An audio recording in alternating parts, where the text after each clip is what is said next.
Amados hermanos del grupo Edificados en la Palabra, reciban un fraternal saludo de paz de parte de su servidor, el hermano Jimmy Inglés, desde la República de El Salvador, Centroamérica. Hermanos, es un gusto estar con ustedes nuevamente, esperando que el Señor les haya llenado de muchas bendiciones en estos días. Y bueno, ahora vamos a seguir desarrollando un tema más de la palabra del Señor. Sabemos que estamos estudiando el Evangelio según Mateo bajo el subtema el arresto, juicio y crucifixión del Mesías. Pero nuestro tema principal es aquel que vamos a basamentar en Mateo capítulo 27, desde el versículo 11 al 25, bajo el título El trágico juicio del Mesías ante Pilato, la tragedia de un hombre indeciso. ¿Quién es este hombre indeciso? Pues precisamente Pilato, como ya lo vamos a ver. Pero antes de comenzar a desarrollar este tema, les pido que por favor me acompañen a realizar una oración para que el Señor bendiga nuestro tiempo de reflexión. Oremos al Señor. Bondadoso Padre Celestial, que mora en las alturas de los cielos, le damos a usted, Señor, nuestro agradecimiento, toda gloria y toda honra por los múltiples beneficios que nos ha dado. Y también estamos profundamente agradecidos porque hoy nos permite estudiar su santa palabra. Un privilegio que quizá muchas personas no tienen, de tener, Señor, esta agua de vida, este manjar espiritual que conforta nuestro ser. Sin embargo, nosotros ahora sí tenemos este privilegio, tenemos esta satisfacción para nuestra alma, como lo es meditar en las verdades eternas que están plasmadas en tu santa palabra. Te pedimos, por favor, que hoy podamos ser bendecidos con este mensaje, que tú hables a cada uno según la necesidad de su corazón, según la situación que cada uno esté pasando, porque sabemos que tu sabiduría es multiforme, puede tomar múltiples formas, y así también un mismo mensaje como el que hoy vamos a predicar puede aplicarse de diferentes maneras según la vida, situación y emergencia que cada uno puede estar pasando en su vida personal. Por eso, Padre, te rogamos que tú puedas tomar el control de lo que hoy vamos a meditar. Gracias te damos en el nombre de Jesús, nuestro Salvador. Amén. Muy bien, hermanos, decíamos entonces que nuestra reflexión va a estar basada en Mateo capítulo 27. Nuestra lectura comienza en el versículo 11 y termina en el versículo 25. Vamos a estudiar, hermanos, lo que dice esta porción. Empezamos con nuestra lectura. Versículo número 11. Jesús, pues, estaba en pie delante del gobernador. Este gobernador que aquí se nos está mencionando, como ya lo sabemos, es Pilato. Y éste le preguntó, o sea, aquí comenzamos a ver un diálogo entre Jesús y Pilato. Un diálogo, hermanos, que en diferentes narraciones de los evangelistas a veces es más amplio ese diálogo y a veces es más corto. Veo, hermanos, que aquí en el testimonio de Mateo pues es un poco más corto. Entonces Jesús, hablando con Pilato, dialogan lo siguiente. Pregunta Pilato, ¿eres tú el rey de los judíos? ¿Por qué le hace esa pregunta? Porque es precisamente la acusación que el pueblo judío estaba haciendo contra él. A ver, los judíos necesitaban una forma de deshacerse de Jesús, y qué mejor forma que acusarlo de nombrarse rey. ¿Por qué eso era la mejor forma? Bueno, porque obviamente a los romanos no les iba a agradar que alguien se levantara en esa región de su imperio diciendo que era un rey. Es exactamente lo mismo que pasó años atrás con Herodes, cuando los sabios de Oriente le dicen que venían a ver al rey de los judíos. Obviamente él dijo, a ver, ¿cómo? ¿Qué otro rey? Aquí el rey soy yo. No puedo permitir que haya otro más. Díganme más, háblenme sobre él, averigüen a dónde está viviendo para que yo también vaya a conocerlo. Y es por eso que hace aquella famosa matanza de todos los niños menores de 2 años hacia abajo. Precisamente por eso, porque un romano no iba a permitir que alguien con título de rey se levantara en su región. Así que acusarlos de ser el rey de los judíos era, hermanos, meter en serios problemas a Jesús. Entonces dice, ¿eres tú el rey de los judíos? Y Jesús le dijo, a ver, Jesús siempre era así, contestaba quizá no de forma tan directa como pudiéramos esperar. Él dijo, tú lo dices. O sea, así como tú lo estás diciendo. Tú mismo lo estás declarando, eso soy. Básicamente eso estaba diciendo Jesús. Verso 12. Y siendo acusado por los principales sacerdotes y por los ancianos, nada respondió. Hermanos, esta es una de las virtudes, más importantes que vemos de Jesús, precisamente en estos tiempos de sufrimiento que él estaba experimentando. La gente lo acusaba, su propio pueblo, los sacerdotes que tenían que ser conocedores de la ley, que tenían que haber reconocido a su Mesías, los ancianos que también tenían que estar llenos de sabiduría, lo acusaban falsamente. ¿Y qué respondía Jesús ante las ofensas que ellos hacían? Absolutamente nada. Absolutamente nada. Por eso vemos que Pilato en el versículo 13 se sorprende, porque no es común que eso pase. Obviamente cualquier ser humano que esté siendo acusado de forma falsa va a buscar la forma de defenderse y hacer que el castigo mejor sea decretado sobre los falsos testimonios y no sobre uno mismo. Por eso dice el verso 13, Pilato entonces le dijo, ¿no oyes cuántas cosas testifican sobre ti? Hermanos, ¿quién sabe qué tremendísimas mentiras estos judíos líderes del pueblo estaban diciendo acerca de Jesús? Pero lo que ellos buscaban era su muerte. Entonces Pilato por eso se sorprende. Yo quisiera, hermanos, que aquí saquemos una enseñanza importante.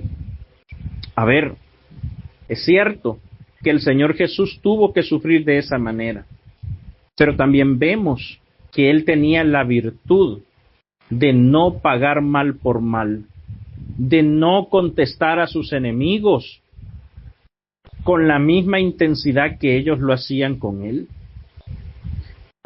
Piense ahora en lo que usted pueda estar viviendo hoy. Todos, hermanos, todos vivimos situaciones en las que somos maltratados, somos tratados injustamente, nos acusan de manera destructiva. ¿Qué deberíamos hacer ante eso? Y otra buena pregunta, ¿qué hizo Jesús? Porque Jesús es nuestro modelo a seguir. Él marca el camino que nosotros debemos seguir. Nosotros aprendemos en la Biblia que aunque hayamos sido tratados de manera injusta, no es una prerrogativa, o sea, no es un privilegio humano la venganza. Como dijo José a sus hermanos, ¿recuerdan ustedes? Los hermanos de José estaban afligidos con la muerte de Jacob porque pensaron que ahora sí, José iba a tomar medidas drásticas contra ellos. Entonces, ¿qué responde José? ¿Acaso yo estoy en lugar de Dios? O sea, ¿acaso yo tengo el privilegio, yo tengo el derecho, tengo la prerrogativa de vengarme? Eso es un derecho divino. Él tiene la venganza en sus manos, no yo. Es como que José dijera eso. Bueno, exactamente para nosotros es igual. Si nosotros nos vengamos de nuestros enemigos, primero, el problema que se ha creado entre nosotros y ellos no se va a acabar. Esto va a ser una cadena de venganzas que puede ir escalando en violencia y también en amargura, porque se va a extender durante muchísimos años. Lo que encontramos entonces es que nuestro deber es perdonar a quienes nos han ofendido y dejar que el Señor tome venganza según su voluntad en contra de aquellos que han hecho maldad en nuestra contra. Pilato entonces le dijo: no oyes cuántas cosas testifican de ti. Pero Jesús no le respondió ni una palabra, de tal manera, escuchen esto, que el gobernador se maravillaba mucho. ¿Es que esto no era normal? ¿Qué tipo de hombre es atacado y no responde? Bueno, Jesús era ese tipo de hombre. Vamos al verso 15. Ahora bien, en el día de la fiesta, acostumbraba el gobernador soltar al pueblo un preso, el que quisiesen, y tenía entonces un preso famoso llamado Barrabás. Reunidos pues ellos, les dijo Pilato: ¿a quién queréis que os suelte? ¿A Barrabás o a Jesús llamado el Cristo? Porque sabía que por envidia le habían entregado. ¿Escucharon eso? Pilato sabía que Jesús era inocente.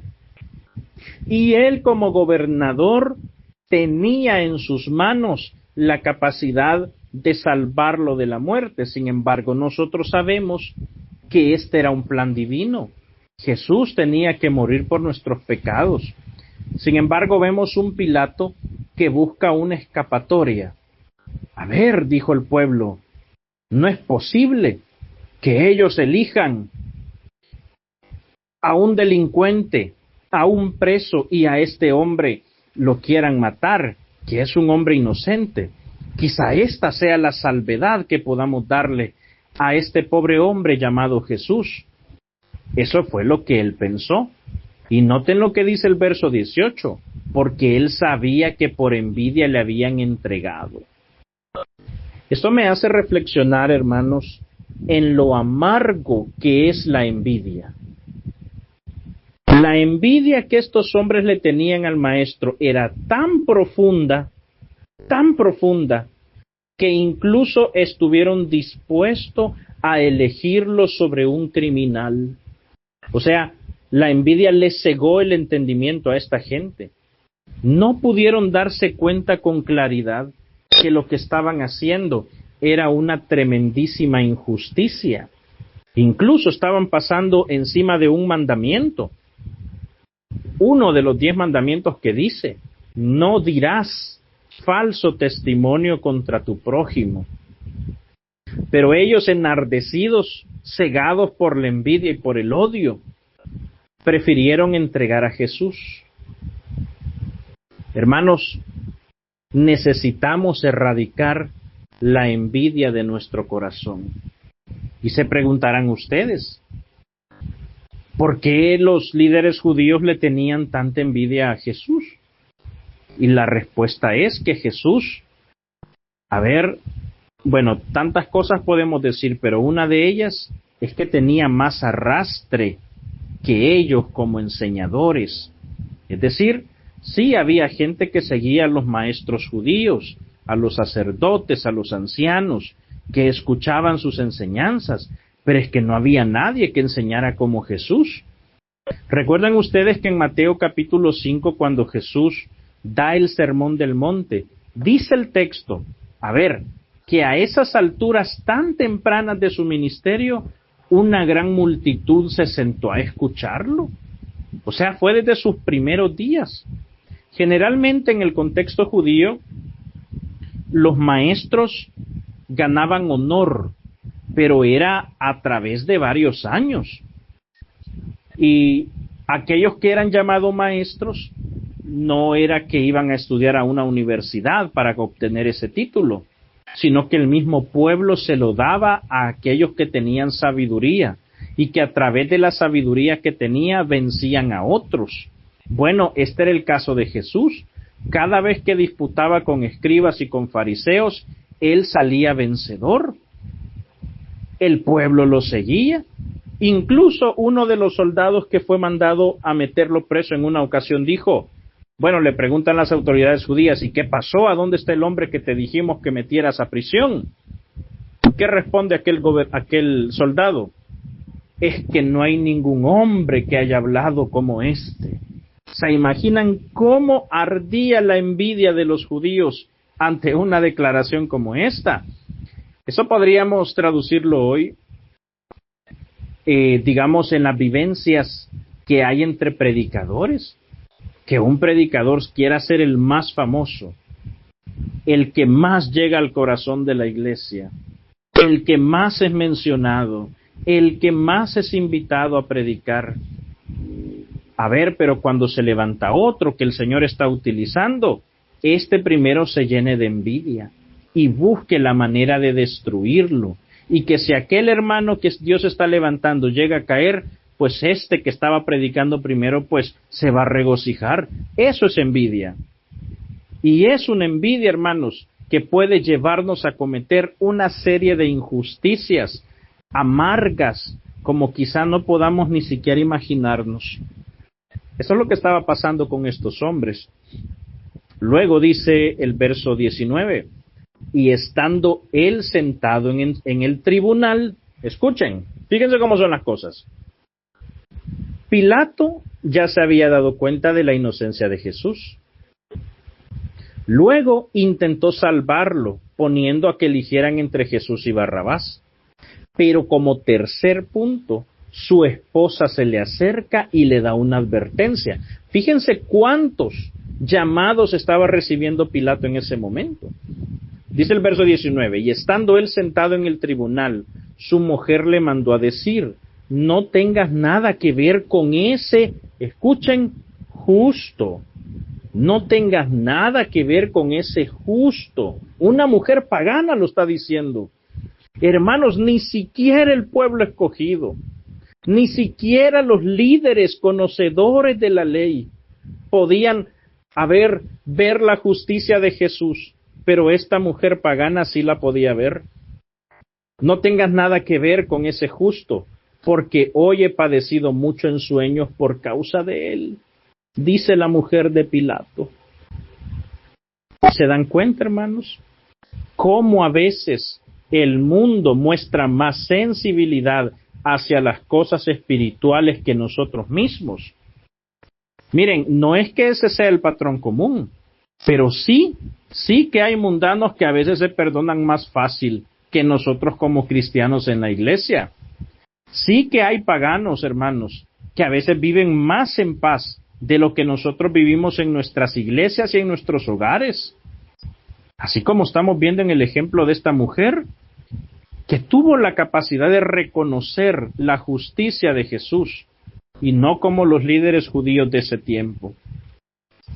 Pero los principales sacerdotes, dice el verso 20, y los ancianos persuadieron a la multitud que pidiese a Barrabás y que Jesús fuese muerto. Quiero que por un momento intenten imaginarse esa escena. ¿Creen ustedes que alrededor de todos esos judíos que estaban enardeciendo a la multitud que estaba allí, habían ángeles que les asistían? ¿Habían ángeles allí? ¿Estaba la presencia del Espíritu de Dios guiándole a semejante cosa? Hermanos, si nuestros ojos, o mejor dicho, si los ojos espirituales de alguien hubieran sido abiertos en ese momento, cuando esta escena se estaba desarrollando, lo más seguro es que hubiéramos visto un pandemonium, o sea, una locura de demonios, un relajo de malos espíritus moviéndose alrededor de aquellos que eran los líderes del pueblo de Dios. Miren qué cosa tan tremenda. ¿Qué movimiento de malos espíritus había en ese momento? influenciando a estos hombres para que le quitaran la vida al Mesías. Porque dice la Escritura que Satanás es el espíritu que opera en los hijos de desobediencia, o sea, aquel que les influencia para que hagan maldad. O como sucedió, por ejemplo, con los sabeos en los tiempos de Job. A ver, Job tenía mucho tiempo de tener tantas riquezas. Los sabeos a lo mejor pasaban seguido cerca de los terrenos, de los lugares a donde Job tenía sus riquezas y sus animales, pero nunca lo habían atacado. Pero cuando Satanás recibió el permiso de atacar a Job, ¿qué pasó en los sabeos? Pues movió la voluntad de estos hombres para que fueran y lastimaran a Job. He allí lo mismo que estamos viendo en este momento. Los líderes judíos se dejaron utilizar por Satanás para enardecer a la multitud y que éstos pidieran la vida de Barrabás y el asesinato de Jesús. Bueno, cuando Pilato ve todo esto, dice él en el verso 21, y respondiendo el gobernador le dijo, ¿a cuál de los dos queréis que os suelte? Y ellos dijeron que a Barrabás. Creo que cuando vemos esta escena, hermanos, nosotros podemos decir, ¿cómo es posible? ¿Cómo es posible que estas multitudes hayan desechado al Maestro y aceptado a Barrabás? Pero ¿saben una cosa? A veces nosotros somos exactamente como esa multitud. Sí, nosotros somos como esa multitud a veces, porque hay ocasiones en nuestra vida en las que tenemos que elegir al Maestro y elegimos lo profano, y elegimos lo malo, y elegimos aquello que está en contra de la voluntad de Dios. Cuando estamos frente al pecado, por ejemplo, ¿qué vas a hacer? Hoy te sientes fuertemente tentado a pecar. La tentación te ha venido carcomiendo la mente y el corazón y tus sentimientos. ¿Qué vas a hacer? ¿Vas a elegir a Jesús o a Barrabás? ¿Vas a elegir la santificación o la pecaminosidad?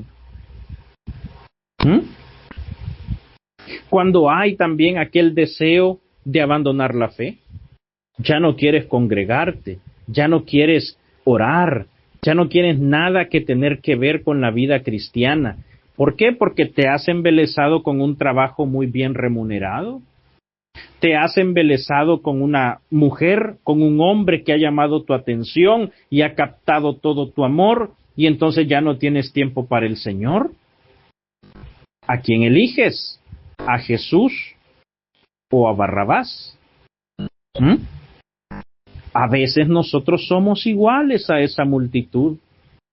Desechamos al Maestro por las cosas temporales de este mundo, por los placeres temporales de este tiempo, y dejamos a Jesús en el olvido, a pesar que Él sigue llamando constantemente a la puerta de nuestro corazón.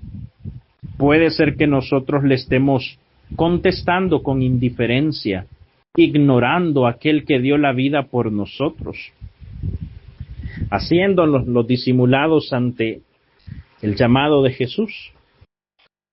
Así pasó con esta multitud. Prefirieron lo malo, prefirieron lo terrenal que al Hijo de Dios. Dice el verso 22. Pilato les dijo, ¿qué pues haré de Jesús llamado el Cristo? Y todos le dijeron, sea crucificado. Todos sabemos, hermanos, no solo por la historia de Jesús, sino también por la historia secular, que la crucifixión era uno de los castigos más violentos y sanguinarios que podían existir en el tiempo del Imperio Romano. Bueno, solo podemos ver descrito en los 4 evangelios todo lo que Jesús tuvo que sufrir, cómo sus manos fueron laceradas, cómo sus pies fueron traspasados, cómo murió lentamente, dislocado, sufriendo, ensangrentado, lastimado, siendo escarnecido por los malvados. Todos sabemos que la crucifixión era así de cruel. Y la gente, sabiendo precisamente eso, pidió la crucifixión de Jesús. Pero aquí está lo glorioso, hermanos. Aquí está lo glorioso. Tú y yo, si amamos realmente a Jesús, hemos sido llamados a ser crucificados juntamente con Él. Con Cristo estoy juntamente crucificado, dice la palabra. Y ya no vivo yo, mas Cristo vive en mí. ¿Qué te parece? Sí, los malhechores lo crucificaron, pero nosotros, lejos de desechar al Maestro, somos llamados a crucificar nuestra carne, a sufrir con Él, como lo dice el texto. Crucificar nuestra carne significa negarnos cada día.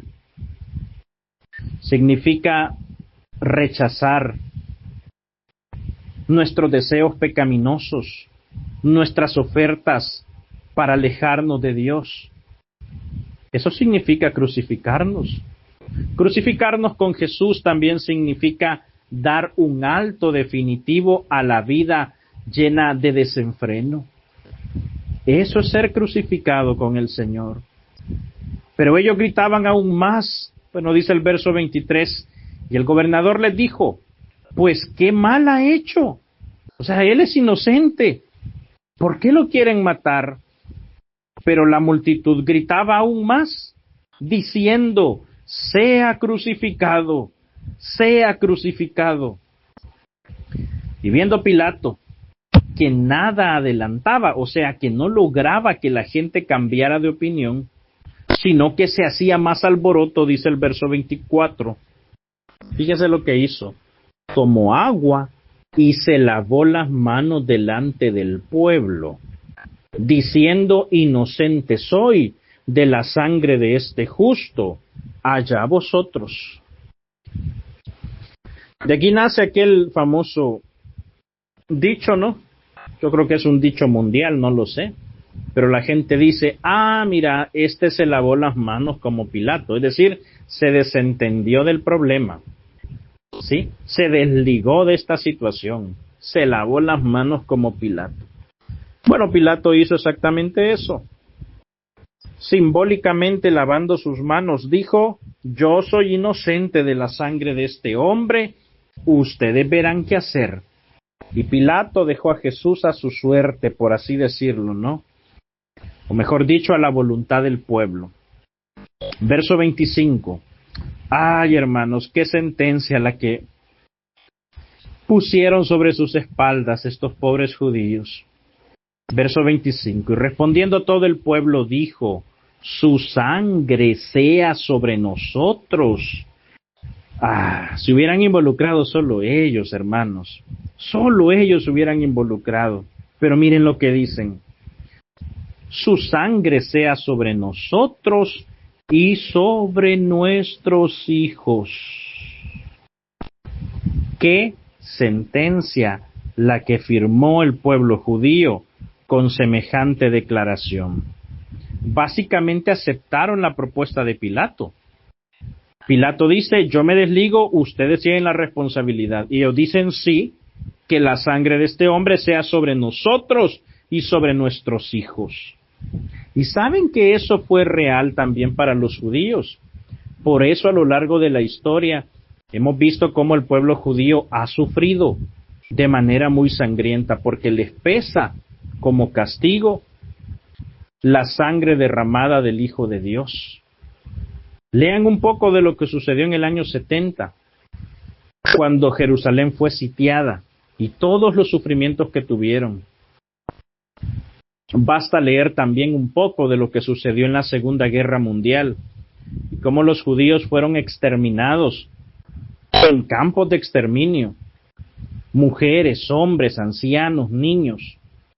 Y bueno, es una sentencia que ellos mismos firmaron.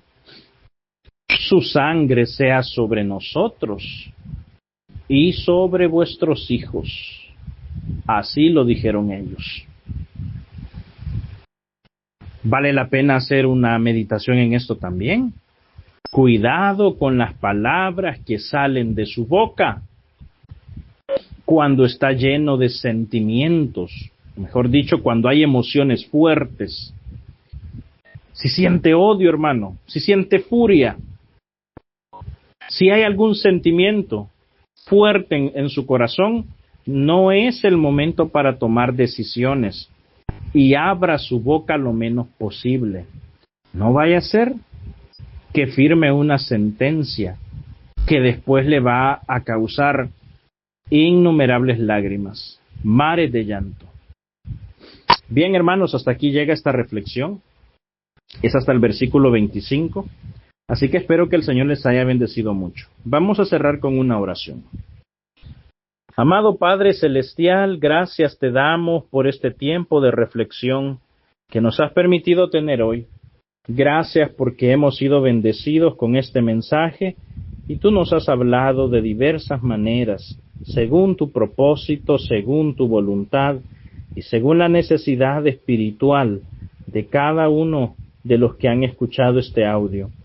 Ahora te rogamos que podamos ser hacedores de este mensaje, que aquellas recomendaciones, aquellos llamados de atención que hemos recibido, podamos, Señor, tomarlos en cuenta para nuestro buen desempeño espiritual, para nuestro crecimiento, y que sobre todas las cosas siempre podamos tener un amor especial por ti y por tu Hijo Jesucristo, y que con eso, Señor, les elijamos delante de cualquier otra oferta en el mundo, que no haya nada perecedero, Señor, que pueda nublarnos el entendimiento, de manera que nos podamos alejar de la gracia salvadora y redentora de tu Hijo Jesús. Gracias, Padre eterno, en tus manos nos depositamos en el nombre de Jesús, nuestro Salvador. Amén.